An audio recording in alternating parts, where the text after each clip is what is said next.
Esta clase está dedicada a tratar de trabajar el tema de la corrupción en el Perú, a presentarles un poco los datos que he encontrado, los estudios que he encontrado, las cosas que podemos saber un poquito y reflexionar un poquito sobre este tema. Y ir presentándoles el tema, que me parece que es bien importante y hace falta discutirlo un poco más. ¿Ok? Estos son más o menos lo que vamos a tratar. ¿Ok?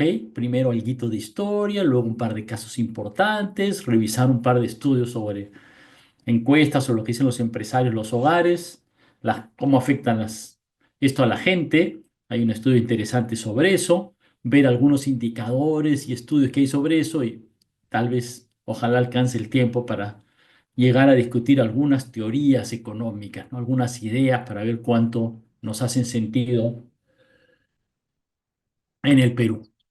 Bueno, en realidad esto pues tiene la corrupción lamentablemente es una larga tradición en el Perú. eh, mm, Jorge Basadre, este gran historiador de nuestra república, nuestro primer gran historiador, digamos, ¿no? Hablaba del sultanismo, ¿no? Luego podremos recoger eso al final, ¿no? Pero sobre eso se refería esta idea de los que llegan al poder y que sienten que son propietarios del poder, ¿no? Y es muy mencionado, ¿no? El gran estudio, ¿no? Histórico sobre este tema es este libro de Alfonso Quirós sobre historia de la corrupción en el Perú. Es un documento realmente muy interesante, ¿no? Que atraviesa, digamos, en su recorrido toda la República, ¿no? ¿No? Hasta Fujimori, digamos, ¿no? Registra pues ahí casos históricos de corrupción en el Perú y hace un esfuerzo por digamos, entender cada coyuntura, identificar principales casos y poner algo de cifras, ¿no? Pero como veremos más adelante, el tema de las cifras es un tema difícil en el tema de la corrupción. Sin embargo, el libro de Alfonso Quirós es una referencia obligada en este tema, ¿no? En los últimos años, ha habido un par de casos bien importantes en el Perú, ¿no? Casos grandes que han sido de mucha corrupción y que han tenido bastantes datos, bastantes evidencias y que por eso han sido estudiados. Y eso es interesante. El gran problema es que la corrupción es oculta, ¿no? No se hace a vista y paciencia. Uno no puede decir como en el presupuesto público hay tantos millones para esto y tantos millones para el otro. Entonces, eso es lo que hace muchas veces difícil la investigación. Veremos más adelante el tema de los indicadores. Pero en el Perú, en los últimos años, hemos tenido dos casos muy particulares, ¿no? Uno es el primero es el caso Montesinos, otro es el caso Odebrecht, ¿no? El caso Montesinos es bien particular porque prácticamente no hay casos en el mundo en los cuales alguien se haya filmado mientras comete un acto de corrupción. Y el señor Montesino se filmó cientos de veces cometiendo actos de corrupción y los videos luego salieron a la luz. Entonces, esto es prácticamente único en el mundo. En realidad, este estudio, y a partir de eso, estos dos investigadores hicieron esta investigación que se ha publicado en el Journal of Economic Perspectives. Antes ya había salido publicado como un documento de trabajo, ¿no? Y es toda una investigación sobre este tema, es decir, hay un montón de videos, de vladivideos, de datos sobre la corrupción de Montesinos, pero ellos lo sistematizan, lo ordenan y se preguntan algunas cosas que son simpáticas, ¿no? Como quién cuesta más, ¿no? ¿Qué es lo que vale más comprar? Eso vamos a tratar ahorita un ratito, es interesante, ¿no? Ellos mismos ponen este caso como interesante, ¿no? Esta foto, ¿no? Montesinos aquí contando una pila de billetes, ¿no? Esto es tomado del estudio, ¿ah? 1,5 millones de dólares para José Francisco Cruzillate, el vicepresidente del Canal 4, ¿no? Es una parte tomada de un Vladivideo, pueden ver aquí las montañas de billetes, ¿no?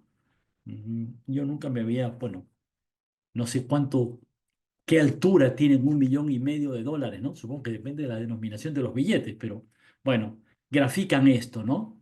Y bueno, como saben ustedes, Montesino fue asesor presidencial del 90 al 2000, se le encontraron más de 200 millones de dólares en cuentas en el exterior. No estoy seguro cuánto de eso ya ha sido repatriado al Perú, ¿no? En Suiza y otras partes, ya esas partes, ese dinero lo han agarrado, digamos, todo el Estado, los fiscales de ahí lo han devuelto al Perú. ¿no?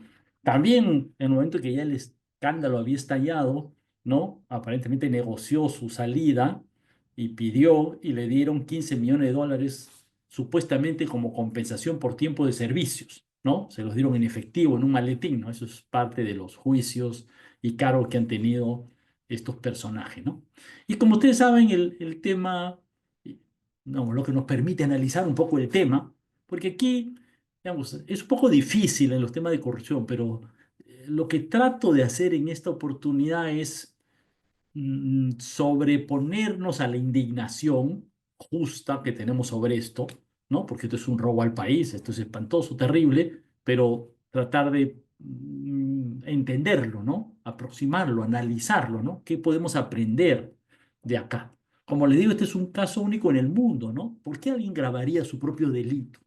¿No? Discuten los investigadores, ¿no? Macmillan y Zoido, ¿no? Y dicen, bueno, era su prueba de la complicidad de los otros, ¿no? No se graba solo a él, ¿no es cierto? Como en este caso de acá, lo graba Crucillat, ¿no es cierto? Lo está comprometiendo a él. Y de hecho, como ustedes saben, esto lo grababa en secreto, o sea, Crucillat no sabía que estaba siendo grabado.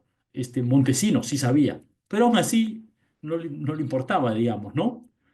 Sin duda él confiaba en que estos videos nunca saldrían a la luz, ¿no? La otra razón posible es porque mantenía un registro, ¿no? Como más de 1.600 personas pasaron por la salita del cine y están los videos, probablemente no se recordaría exactamente. Es una forma de tener un registro, ¿no? ¿No? Tiene los videos, no me acuerdo, ¿no? Tengo que volver a hablar con este señor Crucillat, ¿qué le digo? ¿Cuánto le di? Acá está, no hay duda, ¿no? El video es definitivo, ¿no? Por si acaso, ellos han encontrado también que había, se han encontrado también que había una serie de recibos y están las copias en este trabajo, ¿no? Y para los congresistas, como veremos algunos, estos congresistas firmaban, ¿no? También con los canales de televisión, ¿no? El estudio recuenta, ¿no? Cómo hay contratos, ¿no? Contratos en los cuales, curiosamente, el contratante, que es Montesinos, en el contrato no sale su nombre, pero el contrato está ahí firmado, sale el nombre de la otra persona que firma y sale a qué se compromete, ¿no? Cuánto recibe, cuánto vas a recibir mensualmente, qué va a hacer, etcétera, ¿no? En una serie de casos, ¿no? Y bueno, estos investigadores digamos, sistematizan, ¿no? Ordenan toda la información, ¿no? Entonces ponen, por ejemplo, aquí una serie de casos, ¿no? Aquí, estos no son, no creo que sí son todos los casos, ¿no? De los congresistas que cambiaron de partido, ¿no? Compran los congresistas luego de la elección del 2000 para que cambien de partido. Ahorita discutiremos eso. Y aquí está ordenado quién era el personaje, de qué partido era, cuánto era bribes, la coima, cuánto era la coima mensual, ¿no? Y además había otros favores para algunos de ellos, ¿no? Y ven aquí 20.000, 20.000, 50.000, 15.000, ¿no? ¿No? ¿Por qué los distintos favores? ¿Por qué los distintos precios? Eso no está tan claro, ¿no? Y bueno, aquí está Alberto Curi, que recibe 15.000, que es el Vladivideo que desata, digamos, ¿no? La caída de Montesinos y del régimen finalmente, ¿no? Este es el video que es el que se da a luz, ¿no? El que da esto todo dirige, ¿no? Y aquí les muestro, aquí están, por si acaso, esta lista anterior, estos son todos, está subrayado aquí, los que cambiaron de partido, ¿no? Eran de otros partidos, del FREPAP, APRA, Solidaridad Nacional, Perú Posible de Toledo, el partido de Salas, no sé qué, todo esto cambiaron de partido al partido de Fujimori. Estos otros de acá no cambiaron de partido, ¿no? Pero igual estaban comprados, ¿no? Ahorita les explicaré por qué. Y también hay pagos a miembros del partido Fujimori y otros miembros del Ejecutivo, ¿no? Ministros que también se les dio una coima, digamos, ¿no? ¿Cómo salen estos videos por la policía? Bueno, el primer video sale, ustedes ya están un poco jóvenes, ¿no? Sale porque una mujer que era la asistente de Montesinos, llamada Matilde Pinche Pinchi. Matilde Pinchi Pinchi lo entrega a unos periodistas de un canal de televisión, ¿no? Unos periodistas que se conectan con un político y unos periodistas, ¿no? Y que finalmente lo muestran, sale a la luz en un canal de televisión. Luego de esto, pues un video, que es el video que muestra a Fujimori comprando a Alberto Curi, a Montesinos comprando a Alberto Curi por $15.000, ¿no? Y contando los billetes. Eso sale a la televisión, lo ven todos los peruanos. Luego de eso, digamos, cae Montesinos, se hace una búsqueda, hay todo un tema respecto a quién guarda los Vladivideos. Aparentemente se ha discutido de que habría muchos otros Vladivideos que se perdieron. No se sabe si Fujimori se los llevó al exterior, dicen algunos.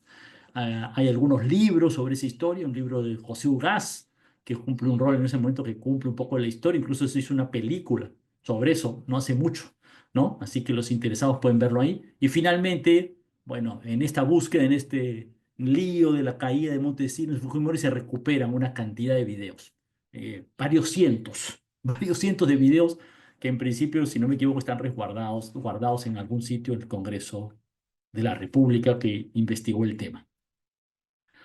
Ok, aquí hay una historia pues medio policial, digamos, ¿no? Interesante, ¿no? El que le interesa verlo ahí, como le digo, un libro y hay varias investigaciones, pero esta es la investigación más sistemática, ¿no? Económica sobre el tema, ¿no?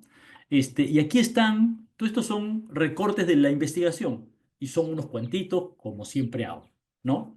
Aquí está cuánto le pagó a otros, ¿no? A Crucillac le pagó $9 millones, decía un contrato, ¿no es cierto? Que le debía pagar 1,500,000 cada mes entre noviembre del 99 y abril del 2000 porque el abril del 2000 eran las elecciones, ¿no? Posiblemente más. A Latina le dieron 3 millones, al Canal 5 9 millones, en un contrato, y el video, aquí está todo un poco relatado sobre esto, ¿no? El que quiera leer un poco más en el detalle, como el estudio, es este estudio que está puesto aquí al comienzo. Este estudio. Ponen en internet estos títulos, ¿no? Y les va a salir al toque el estudio, ¿ok? Es bien fácil, ustedes saben ahora buscarlo. Yo lo busqué así hace poco. Bueno, aquí hay un resumen. ¿Cuánto pagaba? A los congresistas entre 5 y $20.000 mensuales. A los jueces entre 5 y $10.000 mensuales. A los dueños de periódico y canal de televisión hasta 1,500,000 por mes, ¿no? Y varios bastante más. Y entonces aquí hay una pregunta que parece extraña pero interesante, ¿no? ¿Por qué a los congresistas les paga solo esto, ¿no? Y a los canales de televisión les paga tanto más? ¿No? ¿No? Gastaba en televisión mucho más, 10 veces más que en congresistas o que en jueces, ¿no? Y en realidad, bueno, no todo es dinero, había favores judiciales, pasajes, normas, cada caso le piden cosas distintas, una ley a favor de esto, del otro, en fin, hay un montón de detalles acá, ¿no? Pero estos investigadores lo resumen en esto, y entonces aquí hay una discusión económica interesante, a mí me parece simpática. ¿Por qué un canal de televisión es más caro que un juez o un congresista? Y la explicación que dan estos autores a partir de una teoría de juegos, dice, bueno, porque son más ricos, podría ser, los dueños de los canales son más ricos que los congresistas, podría ser, pero dicen eso no es suficiente. Y en realidad dice, lo que pasa es que solo necesitaba conseguir 10 congresistas para tener la mayoría en el Congreso, y había 69 en la oposición. Entonces, tenía para escoger, no sé si me explico, había bastante oferta de congresistas para la necesidad de congresistas que tenía. De hecho, necesitaba 10, consiguió que 12 cambiaran de partido y como consiguió más, a otros 5 los compró, pero hizo que no cambiaran de partido, sino que fueran como sus espías dentro del otro partido, ¿no? La misma lógica funciona para los jueces, ¿no? No necesitas todos los jueces, solo la mayoría de la sala, ¿no? Y hay muchos jueces. En cambio, dice este artículo de investigación, los canales tenían que tenerlos todos. Aunque hubiera un canal fuera, ¿no es cierto? Un canal sin su control, todos, ¿no? Salían pues las noticias, las verdades, y eso lo afectaba, ¿no? Hay un video donde Montesinos dice, si no tenemos la TV no podemos hacer nada, ¿no? Y de hecho hay un caso, el Canal 2 en el cual aparentemente no se acepta la coima. Esto es lo que dice el ex dueño del canal, y hay una maniobra judicial de la dictadura para sacarlo, ¿no? Entonces aquí hay una explicación, una teoría económica sobre las coimas. ¿Y por qué son distintas coimas para distintos grupos, ¿no? Distintos actores? Esto es un hiper resumen del artículo, ¿ok? Hay bastante más análisis político detrás de esto, pero nada, me parece que es interesante, ¿no? Está publicado, como le digo, en una revista. Avanza un poquito porque luego de esto hemos tenido otro caso, el caso de Odebrecht, ¿no? Y sobre esto, Francisco Durán, un peruano, ¿no? Que investigó mucho todos estos temas de monopolios, captura del poder y relaciones entre empresarios y el gobierno, escribió este libro, que es sobre la lógica de Odebrecht a nivel general, ¿no? Incluyendo en buena parte del Perú, pero habla el resto. Como saben, por si acaso este caso, pues bueno, no lo descubrimos los peruanos. Este caso salió a la luz porque un fiscal de Nueva York acusó a la empresa Odebrecht y ahí comenzó a salir toda la luz y encontraron pues todas sus cuentas en una serie de sitios donde circulaban la plata y de ahí se ha ido reconstruyendo la historia y de ahí, bueno, ya los fiscales han agarrado a los involucrados y estos han hablado un poco y se ha ido juntando la información, ¿no? Pero nuevamente es un caso casi único, ¿no? Hay pocos casos como esto. Odebrecht es una empresa brasileña, pero con presencia internacional, ¿no? Aquí ven aquí en una cantidad de países de distinto tipo, ¿no? Y este era ellos tenían todo un funcionamiento, ¿no? Este es otro tipo de corrupción distinto al que vemos con Montesinos, que es más del poder, este es más de influencia por plata, digamos, ¿no? Y aquí ven aquí, ¿no? Este es un esquema, ¿no? Arreglaba la coima con el director del contrato, pero él tenía que pasar al gran jefe para que lo aprobara, y de ahí, una vez que la coima estaba arreglada, este gran jefe, el dueño de la empresa, tenía una gerencia especial, ¿no? Un equipo especial que tenía un nombre, el Departamento de Operaciones Estructuradas, un nombre de pantalla, en el cual estos funcionarios movían todo el engranaje para que la plata fluyera hacia el presidente funcionario comprado, ¿no? Esto es lo que se llamaba la caja 2 y entonces financiaban elecciones, pagaban cosas, doleros son los que compran dólares y llevan maletines, pero la mayor parte del dinero funcionaba con estos cuentas en bancos o instituciones financieras en paraísos fiscales. Por ejemplo, la banca privada de Andorra tenían sus cuentas y con esas cuentas fluía el dinero, ¿no? El funcionario sobornado viajaba para abrir una cuenta en la banca privada de Andorra, por ejemplo, y ahí, plum, le pasaban la plata y ya. Ahí es un flujo, un diagrama del flujo de plata, ¿no? Y aquí está un poco algunos casos, ¿no? Cómo ha funcionado el dinero en lo que investigó Francisco Durán, ¿no? Con empresas, tenía empresas offshore, o sea, estas empresas como de fachada, digamos, Oblong International, en realidad era una empresa de Odebrecht que servía para pasarle la plata a estas otras personas, ¿no? Entonces esto tiene su complejidad, me explico, porque cuando estamos hablando de tanta plata, la plata no se mueve tan fácil, digamos, ¿no? Este es cómo se movió el dinero para el caso de Coteva, que es la empresa que armó, digamos, Alejandro Toledo para poder cobrar la coima, digamos, ¿no? Eso es lo que está ahorita ya terminando el juicio, ¿no? Ellos abren un par de cuentas en varios bancos y aquí hay todo un flujo de dinero acerca de cómo esto va funcionando, digamos, ¿no? Francisco Durán analiza esto y analiza pues cómo Odebrecht tenía esta teoría del trípode, ¿no?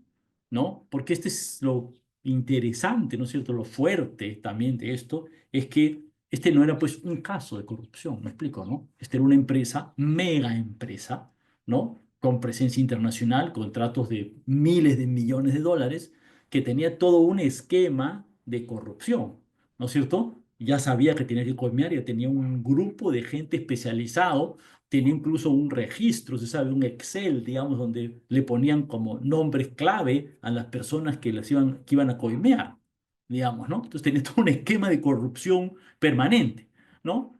Y Marcelo Odebrecht en algún momento dice, bueno, ¿cómo hacemos estas relaciones?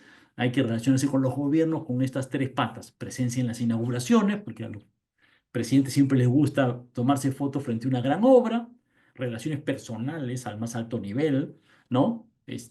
¿No? La invitación especial, ¿no es cierto?, para una cosa particular y el financiamiento de campañas electorales que luego quedan como deuda, ¿no? Y aquí está, ¿no? Jorge Barata, como saben, era el gerente de Odebrecht en Perú, ¿no es cierto? Él declaró, se entregó dinero a todos los presidentes, se declaró a todos, le entregó dinero a Humala, a Alan García, Kuczynski, Keiko Fujimori, ¿no? Estas son las declaraciones que ha dado este, Jorge Barata, digamos, ¿no? Y él ha dicho, bueno, yo no sé si donar eso era lícito o no ilícito, yo sí puedo decir que eso en general se hacía por caja 2. ¿Qué quiere decir por caja 2? Quiere decir por una caja especial que ellos sabían que tenía que ir por contabilidad escondida. ¿Me explico? Porque la empresa tiene que tener una contabilidad y si la empresa tiene una contabilidad, la contabilidad no puede decir coima de 2 millones a fulanito, ¿no es cierto?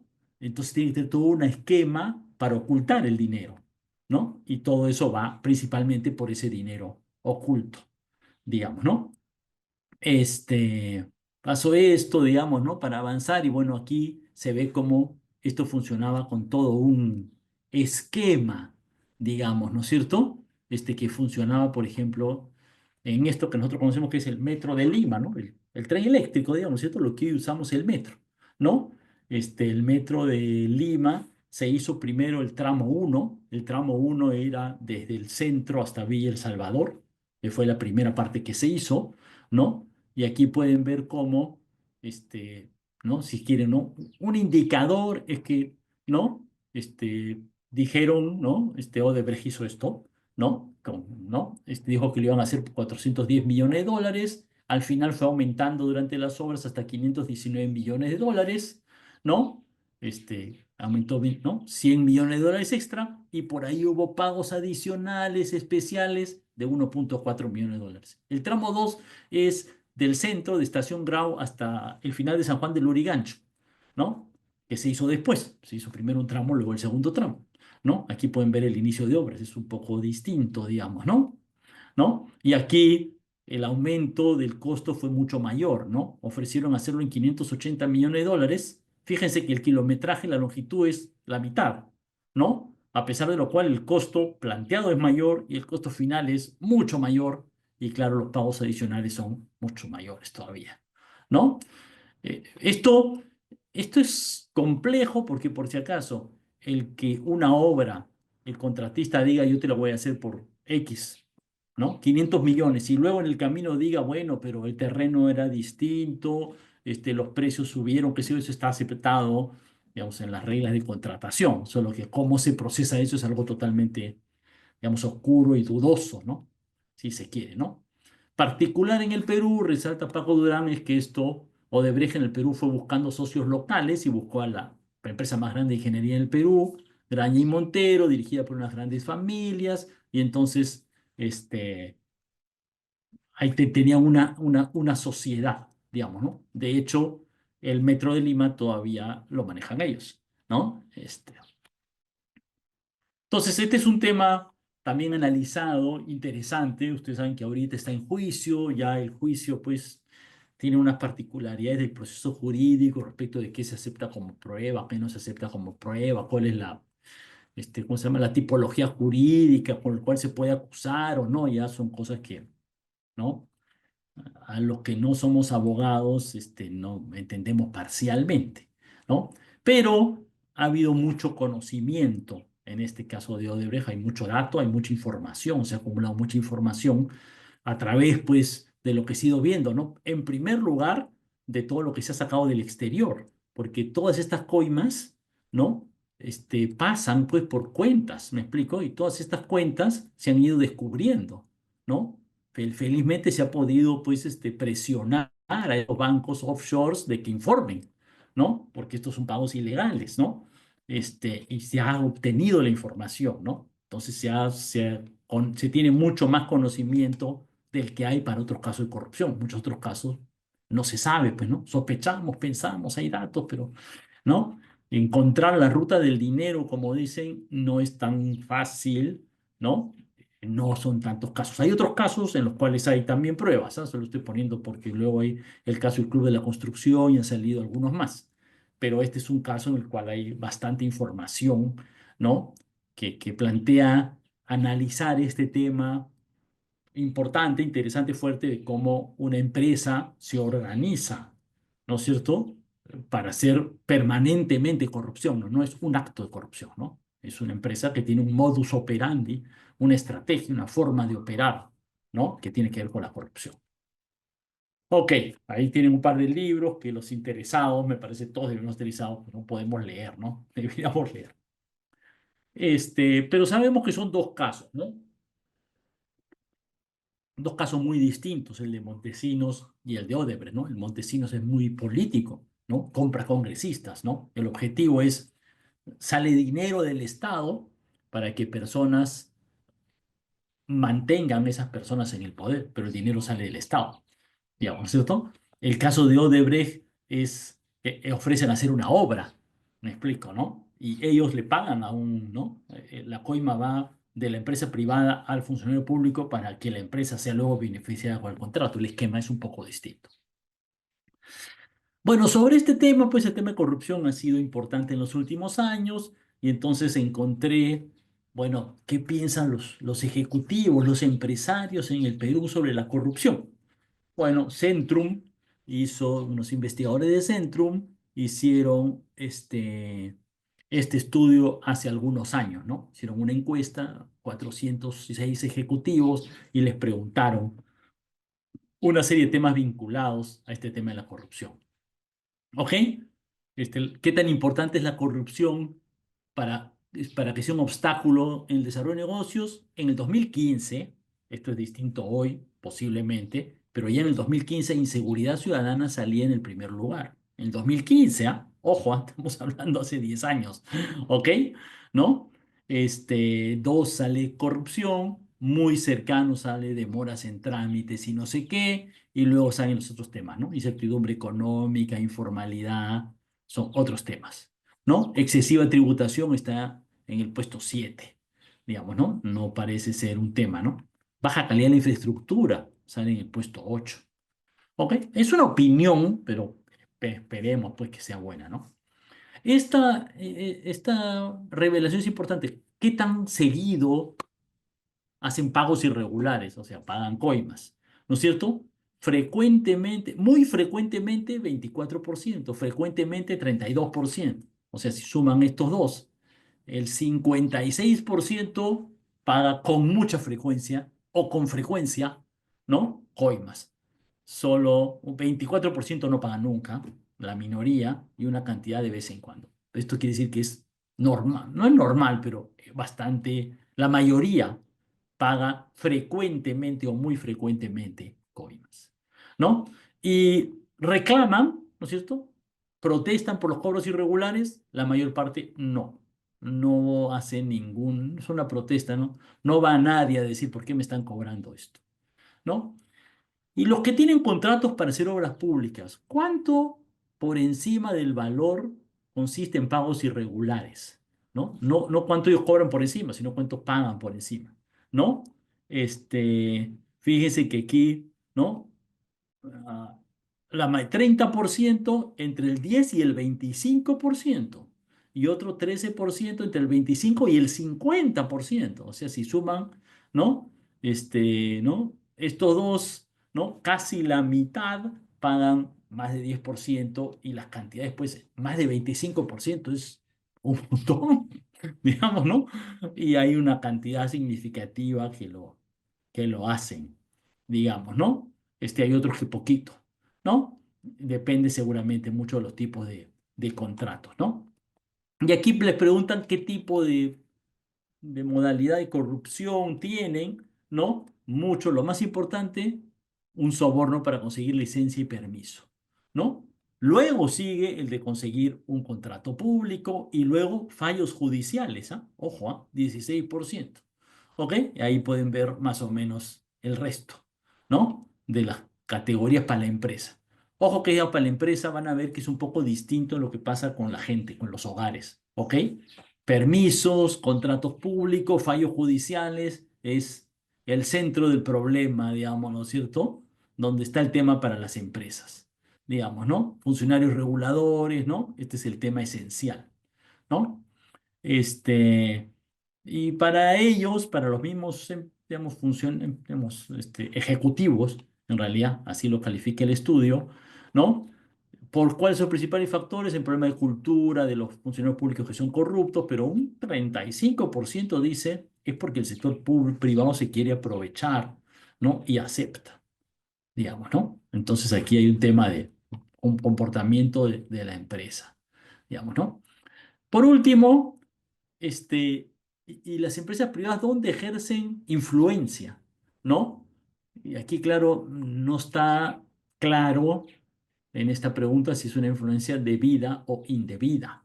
¿Me explico, no? O sea, es permitido de que yo opine y diga que no quiero que mi barrio haga un edificio, ¿no?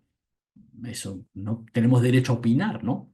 Y tenemos derecho a, no sé, si queremos escribirle carta a los congresistas para que hagan algo, tenemos derecho a hacerlo, ¿no? El problema es que muchas veces hay influencias indebidas, ¿no? En el caso de las empresas, ¿no? Aquí pueden ver muchas, ¿no? ¿A dónde se dirigen principalmente las empresas para ejercer su influencia? En el Congreso, ¿no? Y el problema aquí, pues luego veremos, es que estas influencias usualmente son escondidas, ¿no? Y probablemente indebidas, pero eso el estudio no lo dice, ¿no? Por eso tenemos una cosa que podríamos llevar, que llama, pues, yo le llamaba la corrupción legal, ¿no es cierto? En el sentido de que es una influencia indebida para modificar las leyes, ¿no?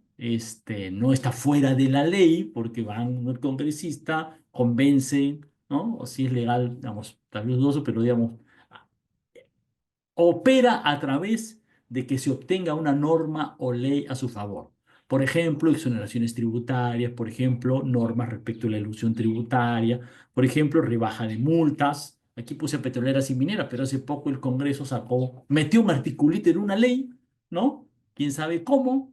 En una ley de crédito suplementario, metió un articulito perdonando multas a las grandes empresas pesqueras. Ya está, pasó por ahí, ¿no? Zonificación urbana es un tema que ahorita está en discusión en Lima. ¿Qué quiere decir esto? Que la zonificación dice, bueno, en tales calles, en tales zonas no se pueden hacer edificios de más de 5 pisos. Y de repente eso se cambia y se permite que sea un edificio de 28 pisos. Aquí cerca de mi casa he visto una serie de anuncios en la avenida de gente que tiene sus casas en la avenida Salaberry. No queremos que en la avenida Salaberry haya edificios de 28 pisos.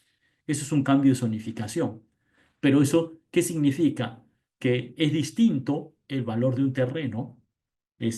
Si solo se puede hacer un edificio de 5 pisos, así se puede hacer un edificio de 28 pisos. El precio del terreno cambia y eso permite un negocio inmobiliario. Y eso es bastante dinero en toda parte del mundo, ¿no es cierto? Es un tema. Eso lo aprueba la zonificación, lo aprueba la municipalidad y ahí, ¿no? Es totalmente como un poco arbitrario y ahí se hace mucho negocio, digamos, ¿no? Entonces, este es un tema, por si acaso, esto es lo que llamamos los lobbies. Hay una ley nacional, por si acaso, que regula los lobbies, solo que creo que tiene muy poco efecto, en realidad. La clave es la falta de transparencia, ¿no? Es decir, se aprueban estas normas sin que se sepa por qué, ni de qué manera, ni se discute transparentemente. Como le digo, a último momento se metió un artículo en la ley y se perdonaron las multas a las empresas pesqueras. Nadie sabe de dónde salió el artículo, nadie lo discutió, nadie dijo por qué, nadie lo sustentó, nadie sabe cuánta plata es. De repente, ¡pum! Y se aprobó. ¿Y esto? ¿No? Totalmente falta de transparencia, ¿no? Eso, pues, es un indicativo de corrupción, un indicativo, ¿no? ¿Quién y cómo? Eso, pues, no lo sabemos, ¿no? Es bastante difícil saber. Bueno, acá, esta encuesta, 406 ejecutivos pregunta si los gremios, las asociaciones de empresarios están interesadas en combatir la corrupción. El 86%, esto fue el 2015, por si acaso, dijo que no. 2015 es antes del escándalo de Odebrecht, ¿ok? Y eso probablemente ha generado, digamos, es como una ola, pues, ¿no? Tal vez ha cambiado muchas cosas, ¿no? Tal vez no, no sabemos cuánto, pero sin duda ha generado un terremoto, pues, político y mediático y de fiscales y qué sé yo en el Perú respecto a este tema, ¿no? Esta encuesta es previa, ¿ok? Posiblemente hoy sería distinto, no lo sabemos. Ojo con eso. Déjenme presentarles un siguiente tema estadístico, un siguiente estudio que es bien simpático, que hicieron Gustavo Llamada con Montero, ya hace varios años, en el 2000, está publicado en el 2011, ¿no? Es con las encuestas de hogares de 2002-2006. Es antiguo el estudio, pero digamos, lo resalto porque la encuesta nacional de hogares tiene un módulo, o sea, hace una serie de preguntas sobre el tema de corrupción y transparencia en el Perú, que lamentablemente se han utilizado muy poco para investigaciones. Esta es tal vez una de las, me parece a mí, más relevantes, y pocas que hay. ¿Ok? Pero es interesante porque hay datos, me explico. Y los datos tienen su limitación. ¿Por qué? Porque esta es una encuesta de hogares. Entonces aquí no va a salir la corrupción de Odebrecht. ¿Me acuerdo? Los hogares, las personas que no sé, a mí me preguntan, yo puedo dar mi opinión, pero yo no he pagado, no lo he visto, no he tenido nada que ver, ¿no? Me explico. La gran corrupción, ¿no es cierto?, de este tipo no pasa por una encuesta de hogares, pasa por otro lado. Pero hay también la otra corrupción, ¿no? La que la gente ve en el día a día. ¿Ok? Aquí está. ¿Cuántos, no? ¿Cuánta gente ha tenido un episodio de coima? ¿No? Entre los más pobres, 26%, los más ricos, 32%, con la policía. Todo el mundo ha tenido un episodio, no todo el mundo, 30% en todos los niveles, de los más ricos hasta los más pobres, han tenido un episodio de coima en el último año. ¿No? Una buena cantidad en el sistema judicial, ¿eh? 6, 7, 8, 9%, y luego pueden ver aquí porcentajes menores en otros niveles de gobierno, ¿no? Y aquí estos investigadores, estoy resumiendo, la investigación es interesante, no es tan sencilla, esto no es un promedio simple, ¿ok? Ellos hacen una investigación más potente que lo que yo estoy presentando muy sencillamente, ¿ok? Pero aquí muestra cómo los más pobres, el quintil uno, cuánto paga, cuánto de su mensualidad, de su gasto mensual, digamos, su presupuesto mensual gastan en una coima cuando les tocó pagar una coima. A la policía, 11%. Los más ricos, 2%. No es porque paguen menos, me explico, sino es el porcentaje. ¿Ok? El que gana pues mucho dinero, para un policía que lo pare en la calle porque se pasó la luz roja o no sé qué cosa, le puede, ¿no?, dar una coima. Si gana pues una persona 20.000 soles mensuales, ¿no? Probablemente la coima es un porcentaje pequeño de sus ingresos. Para un pobre el porcentaje es más o menos grande. Y esto hace de que la gente no acceda a los servicios públicos. ¿Ok? Posiblemente, y ellos lo estudian, ¿no? La gente más pobre va a la policía, bueno, no, no va a la policía, ¿no? Los más ricos van un poco más a la policía, los pobres no van a la policía. ¿Por qué? Porque pucha que el cobro que ellos saben, ¿no es cierto? No exactamente, pero que les suele afectar, es más o menos grande. ¿Ok? Entonces, este es un estudio interesante.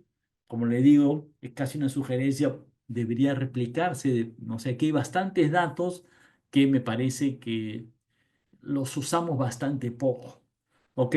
Hay una información valiosa en las encuestas nacionales de hogares todos los años, o sea, tenemos la información de hace, no sé, 20 años, ¿ok? Sobre este tipo de cosas, y creo que se explota bastante poco. Hay pocos estudios sobre esto. Es como una sugerencia. ¿Alguien quiere investigar este tema? Aquí hay un buen tema interesante. Es verdad que es sobre los hogares, como le digo, no es Odebrecht ni Montesinos, que es la corrupción en las alturas, pero esto es importante para la gente, ¿ok? También es importante, ¿ok? Déjenme, he pasado una revista a varios temas de corrupción, sobre, ¿no? Grandes casos, digamos, ¿no es cierto?, que son interesantes de conocer, pero son casos, ¿no? Si uno ve hoy, tal vez lo de Montesinos, lo de Odebrecht son casos, es difícil saber si la situación hoy es parecida, posiblemente son situaciones particulares, ¿no?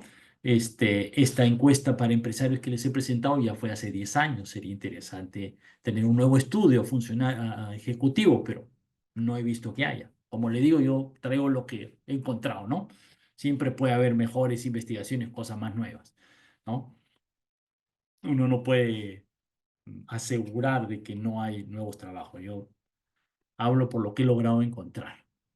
Y bueno, hemos visto este caso de cuánto afecta a los hogares, a la mayoría de gente. Hay un bonito trabajo de Gustavo Llamada y Montero, pero hasta donde yo he visto, ya es de hace varios años y no se ha replicado. Valdría la pena hasta simplemente volver a hacer lo mismo, a ver qué pasó 15 años, 20 años después. El gran problema, pues, si uno quiere tener un balance general, se puede estar casos, ¿no? Pero ¿cómo vemos el conjunto, ¿no? Entonces, el gran problema es la información, ¿ok? Un indicador de información lo hace esta organización Transparencia Internacional y es bien difícil pues comparar países, ¿no? Entonces, para comparar países tienen que buscar a gente que opera en varios países y esos son solo las transnacionales, ¿no? Aquí está esta puntuación de corrupción que hicieron para el 2020, pero es una especie de encuesta de opinión a transnacionales. Tiene su valor, pero tiene su desventaja. Esta es otra estadística que se hace comparativa, que le preguntan a la gente, ¿no? No te preguntan si tú has pagado, ¿no? Sino preguntan tú qué crees, ¿no? Hay mucha corrupción. ¿Está la corrupción generalizada en el gobierno de este país o no? A todo el mundo le hacen la misma pregunta. Esto lo vimos en alguna clase anterior y aquí pueden ver cómo el Perú, lamentablemente para el 2023, está pues en el nivel más alto de todo este conjunto de países de América Latina, ¿no? Pero, ok, insisto nuevamente, esta es una encuesta de opinión. La gente puede estar en lo correcto o no estar en lo correcto. A veces tiene que ver con cuánto, a veces hay mucha corrupción escondida y la gente piensa que no hay tanta corrupción, pero sí la hay. ¿Ok? Entonces, esto tiene un valor interesante, pero no es pues la medida de, ¿no?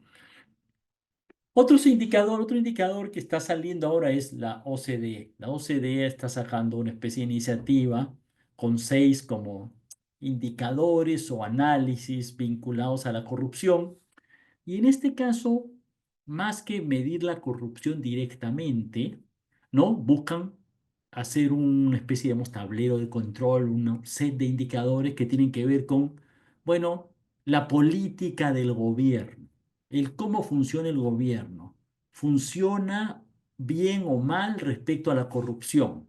¿No? Entonces, este cuadrito, por ejemplo, aquí abajo está la fuente, ¿ok? La pueden ver y están ellos recopilando más indicadores. Hay varios indicadores que están anunciados pero que todavía no están disponibles. Te dice, por ejemplo, el Perú es el oscurito, el verdecito es la OCDE, por ejemplo, ¿no? Entonces, financiamiento público de los partidos, la OCDE está mejor que el Perú. Si el procedimiento legislativo del Congreso puede ser revisado, está sujeto a que la gente lo vea, ¿ok? Y aquí dicen, bueno, la OCDE está mejor que el Perú. En cambio, esta publicación de datos, parece que el Perú tiene más publicación de datos que el promedio de la OCDE. Salvaguardas de lobbies, ¿no? El Perú está muy bajo en salvaguardas de lobbies, ¿no? La OCDE está mejor. ¿Ok? Ahí pueden ver una serie de indicadores. Esto es interesante porque nos permite compararnos en medidas de política específica. Entonces uno diría, bueno, ¿en qué temas de política estamos mucho más débiles que en otros? Y como ven, Perú es como oscurito, hay una serie de indicadores en los cuales ni siquiera hay indicador, digamos, ¿no? No sé por qué no figuran, porque algunos sí, pero no hay indicador. Este otro indicador de la OCDE muestra cómo funciona el sistema de control interno. O sea, básicamente la Contraloría, pero todos estos sistemas de control interno, ¿no? Cómo se regula, por ejemplo, cómo son las regulaciones para las auditorías internas. ¿Ok? La OCDE está puntuada por acá como 50, el Perú está tiene un puntaje casi de cero. No hay regulaciones de las auditorías internas. ¿Cómo se maneja un esquema de riesgos, de manejo de riesgos de corrupción, ¿no? ¿Cómo funcionan las auditorías en la práctica, ¿no? Tras cuántas organizaciones están cubiertas por una auditoría, ¿ok? Aquí pueden ver cómo nosotros estamos bastante abajo de la OCDE, el promedio de la OCDE. Y aquí les muestro, por si acaso, para que tengan un par de estudios adicionales. Hay este estudio que solo, como otro, les pongo solo la carátula, cómo funciona un sistema de integridad que se ha tratado de establecer en las regiones del Perú. Hay mucha discusión sobre la corrupción en las regiones del Perú. Bueno, ¿qué hay? Bueno, hay un estudio de la OCDE sobre eso, no me alcanza para presentarles el tema, pero oigan, el tema de la corrupción es un tema principal en el Perú, ¿no? Es un tema que vale la pena, se puede estudiar, ¿no? Para las elecciones del 2021, dentro de este esfuerzo que hizo la universidad con varias otras instituciones de sacar una serie de propuestas de política, de revisar cómo vamos, este, se hizo este estudio sobre el Plan Nacional Anticorrupción, cómo está el Plan Nacional Anticorrupción. Aquí está la carátula, lo pueden revisar, ¿no? Y aquí está reflejada unas encuestas sobre cuánto nos preocupa la corrupción y qué tan tolerantes somos a la corrupción, ¿no? Y aquí aparentemente lo que muestra pues es que hay un aumento en la preocupación de la corrupción. Esta es una encuesta de opinión nuevamente, ¿ah? Lo que opina la gente, que coincide con el salto en el escándalo de Odebrecht, ¿ok? Pero nuestra tolerancia a las conductas corruptas no ha bajado, ¿ok? Creo que en algún momento en la parte tributaria, no sé si recuerdan, vimos, ¿no? Y si usted piensa, ¿qué piensa usted de si está bien o mal, ¿no? Si pueden pagar un poquito menos de impuestos, ¿eso se justifica o no? Bueno, y hay encuestas de opinión sobre eso, ¿no? Y este indicador muestra que en el Perú tenemos bastante tolerancia a la corrupción. Esto es probablemente nuestro talón de Aquiles, un parte bastante negativo. Pero la gente también entiende que la corrupción, esta es una encuesta especial que hizo esta institución que se llama Proética, que es probablemente esta encuesta es bastante detallada, ¿no? No sé si es la única o última que hay, pero me parece que es de lo más detallado que hay. La gente entiende, ¿no? Esto reduce la confianza en el Estado, reduce la confianza en los políticos, reduce la calidad de los servicios, ¿no? Etcétera, ¿no? Que tiene una serie de efectos negativos. Y por si acaso aquí les pongo esta carátula, ya se me va el tiempo de que hay este estudio que revisó, lo pueden encontrar en línea igual fácilmente, revisó todas las investigaciones que había ahí sobre este tema de integridad y lucha contra la corrupción. No hay tantas, ¿no? De hecho, por ejemplo, sobre Odebrecht, la única mencionada en este estudio es la que les he mostrado de Paco Durán. Pero sí hay algunas, ¿ah? Pero sí hay algunas. Termino con algunas ideas sobre teorías económicas, ¿no? Esto se puede estudiar desde la economía, ¿no? Bueno, un modelo microeconómico simple es corrupción es igual que el crimen, ¿no? Los modelos de crimen son por qué la gente acepta la corrupción. Bueno, una idea económica simple es, bueno, incentivos positivos versus negativos, ¿no? ¿Cuánto gano versus cuánto es la posibilidad de ser capturado y cuánto me costaría eso, ¿no? Cuando la probabilidad de ser capturado es baja y la ganancia es alta, ¿no? Un economista diría hay incentivos. Esta es una mirada, vamos a ver más. ¿Ok? Ahora, el problema es más complejo en el Perú. ¿Por qué? Porque los que luchan contra la corrupción también probablemente hay un riesgo de que estén en la corrupción, ¿no? Se entiende que el corrupto puede ser encontrado por alguien que es un principal que está persiguiendo a los corruptos, como un policía, un fiscal o un juez. Pero el policía, fiscal o juez también puede ser corrupto. Entonces, esto complejiza, digamos, el análisis, ¿no? Es interesante decir, por si acaso, que hay una teoría económica que dice, oigan, cuando hay tantas regulaciones tan difíciles que traban tanto los negocios, bueno, es una especie de destrave privatizado, ¿no? ¿No? La coima puede ayudar a que esto funcione, ¿no? Pero esto en realidad hoy el problema no funciona mucho, digamos, ¿no? ¿Por qué? Porque la corrupción es social, ¿no? Se replica. Y entonces tiene que ver mucho con la teoría del comportamiento. Parte de la teoría del comportamiento, y este psicólogo que ganó el premio Nobel de Economía, Daniel Kahneman, ¿no? Tiene este famoso libro sobre pensarnos rápido y lento, ¿no? Dice que tenemos dos formas de pensar, una que es que reflexionamos las cosas y otra es que actuamos instintivamente. Y una de las formas que tenemos los seres humanos en general de nuestra reacción rápida es hacemos lo que hacen los demás. A mí me ha pasado, alguna vez me ha pasado la luz roja del semáforo porque veo que estaba en segundo o tercero y veo que todos los de adelante se avanzan, entonces yo sin pensar mucho avanzo y no me he fijado que el semáforo estaba rojo, porque uno tiende a replicar el comportamiento colectivo, ¿no?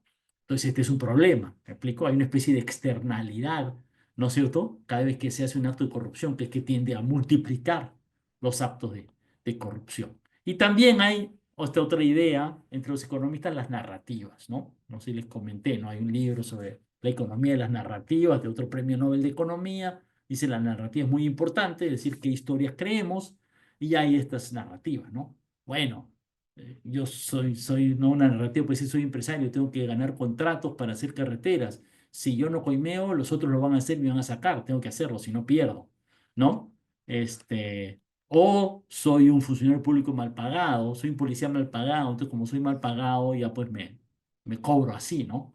Son narrativas, digamos, antisociales, promotoras de la corrupción, pero hay que reconocer las narrativas.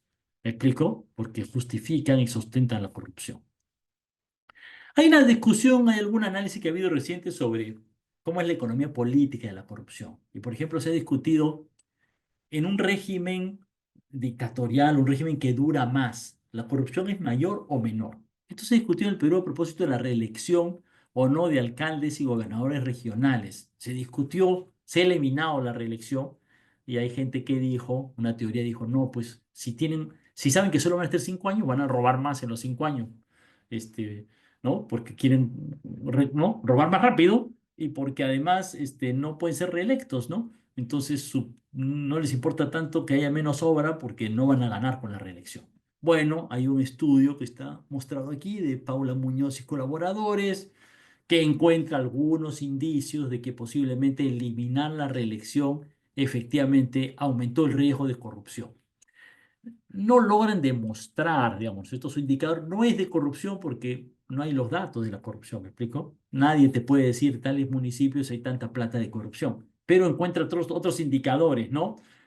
Solo hubo un postor en la licitación, etcétera, ¿no? Son indicadores que parecen sugerir, ¿no es cierto?, de que hay más corrupción, digamos, ¿no? Por último, termino con esto. Hay una visión un poquito mayor, ¿no? Que uno puede pensar de nuestra historia, ¿no? ¿Por qué el tema de la corrupción es tan arraigado en el Perú históricamente, ¿no? Este no es un tema de hoy, es un tema de siempre, ¿no?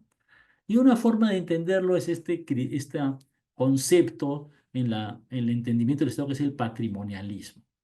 Patrimonio es propiedad y el patrimonialismo es que la cultura política o la historia política es que la gente que llega al poder, al Estado, piensa que es suyo, que es su patrimonio. ¿Me explico? El Estado es mío, ¿no? Y por lo tanto, si es mío, yo me puedo agarrar la plata del Estado y aprovechar del Estado porque es mío. Es la lógica del patrimonialismo, ¿no? El Estado se convierte en propiedad del que está en ese momento como funcionario, como presidente, ¿no es cierto?, en un cargo, ¿no? Y hay una narrativa, digamos, ¿no es cierto? ¿No es cierto? Una forma de entender lo que es esto tiene un origen colonial, porque efectivamente la colonia era propiamente un sistema patrimonialista, ¿no es cierto? Éramos propiedad de España y no solo eso, sino que una forma como hizo el gobierno español para organizar su virreinato, ¿no? Su presencia estatal en el Perú era vendiendo cargos, los cargos se vendían, ¿no? Tú querías ser el cargo de tal, bueno, tenías que pagar, querías ser el juez o no sé cuántos o no sé qué, tenías que pagar. ¿No? Se vendían los cargos. Y por supuesto, si se vendían los cargos es porque la gente luego iba a recuperar esa comillas inversión, ¿no es cierto? Entonces, este es un tema que tiene que ver con ¿no? Probablemente con nuestra historia, ¿no es cierto? Nuestra ruptura, hay toda una discusión sobre la colonialidad, el colonialismo del Perú, cómo no hemos logrado romper con esa historia que tenemos, ¿no es cierto? Entre otras cosas de patrimonialismo. Digamos, esto uno puede entender la corrupción como parte de esta teoría de las instituciones económicas extractivas, ¿no? La corrupción es parte de una institución económica extractiva, ¿no? Es un esquema en el cual los que concentran el poder se agarran, ¿no es cierto? Concentran el dinero, ¿no es cierto? Extraen el dinero, ¿no? Entonces, ya eso funciona en el Perú, ¿no? Y tiene una conexión con nuestra historia, digamos, ¿no? Solo termino diciendo que en general esto es un problema serio, no solamente por la corrupción, etcétera, etcétera. También si uno lo ve desde el punto de vista del crecimiento económico, en general sabemos que a más corrupción hay menos crecimiento, ¿no? Hay varios estudios sobre esto. Estos indicadores de gobernanza mundial han intentado, pues como la OCDE, buscar una serie de indicadores que tienen que ver con, ¿no? Qué tan transparente, cuánto funciona la regla de la ley, qué sé yo, y aquí se han encontrado varios estudios tipo mundial, ¿no? Es como una cuestión mundial que es los países con más corrupción tienden a tener menos crecimiento, porque su Estado es menos eficiente y porque hay menos confianza interpersonal, ¿no? Añade a la desigualdad y genera, debilita la nación, la cohesión social, ¿no? Y eso genera una serie de problemas, ¿no? Entonces, nada, dejo hasta aquí llegaba con este término y tal vez termino resaltando este, esta pequeña contradicción, ¿no? Que es, este es un tema importantísimo en el Perú. ¿No? Todos lo sabemos, los historiadores lo dicen, como digo, desde Jorge Basadre o antes, hay una tradición de Ricardo Palma, ¿no? Que se llama el cañoncito de Castilla, ¿no? Que es que alguien le da un regalo a Castilla y Ramón Castilla dice, vamos a ver qué tan alto dispara, porque seguramente va a querer un favor a cambio. Y luego cuenta que en realidad el que le hizo el regalito no quería un favor muy grande y él se lo concede, ¿no? Es la tradición de Ricardo Palma, el presidente de la República, ¿no es cierto?, dando favores a cambio de un regalito, ¿no? Uno de nuestros presidentes emblemáticos, ¿no? Pequeño, pero finalmente es un acto, digamos, indebido, ¿no? Entonces, este es un gran tema, importantísimo para el Perú, sobre el cual hay poca información, no es un tema necesariamente fácil de investigar, pero es un tema sobre el cual hay poca investigación en el Perú y sí hay algo de información, ¿no? Tanto de la más compleja que hay que escarbar respecto de casos grandes como los Vladivideos o Odebrecht, que han habido grandes investigaciones, pero hay mucho por analizar ahí, hasta este tema de la encuesta de hogares o indicadores internacionales en los cuales uno podría tratar de aprovechar eso para hacer más investigaciones y entender mejor el tema, porque si uno quiere terminar con una lacra como esta, con un problema como esto, como muchos otros, bueno, tenemos que entenderlo, ¿no? Esa es la lógica de los científicos sociales, ¿no?